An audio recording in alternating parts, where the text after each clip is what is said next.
welcome to Varsity and our state basketball tournament coverage. I'm Scott Wright, joined by Ryan Aber. We're going to talk about Class B girls right now. Well, Ryan, let's get right to it. Boynton is a team that we hear that name this time of year quite often in basketball, but not necessarily on the girls' side. Yeah, it's almost always on the boys' side. We see them make state tournament appearances and make runs, although they haven't the last few years.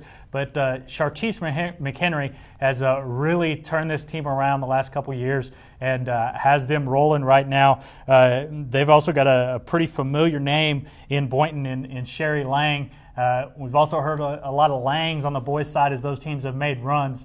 That's a big-time name along with the Beltons in Boynton. But Sherry's averaging 22 points a game and has them in a great position coming into this weekend. Another common team this time of year, Frontier, but 8 losses this year. A little bit. Are they a little bit down, maybe?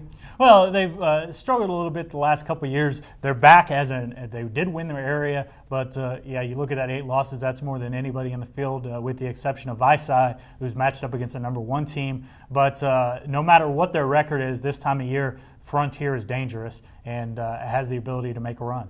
Usually playing some pretty tough teams along the way. Frontier is.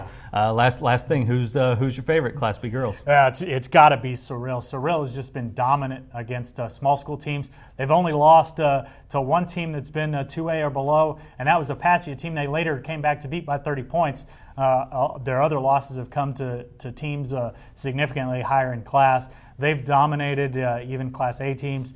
Class A's #1 team, as a matter of fact, and they don't look for anything to change this week. I think they're the team that hoists the gold ball on Saturday at State Fair Arena. Very good, Ryan. Thank you for joining us. We'll be keeping you up to date on all the state tournament coverage presented by United Supermarkets all week on newsok.com and on Varsity. Thank you very much.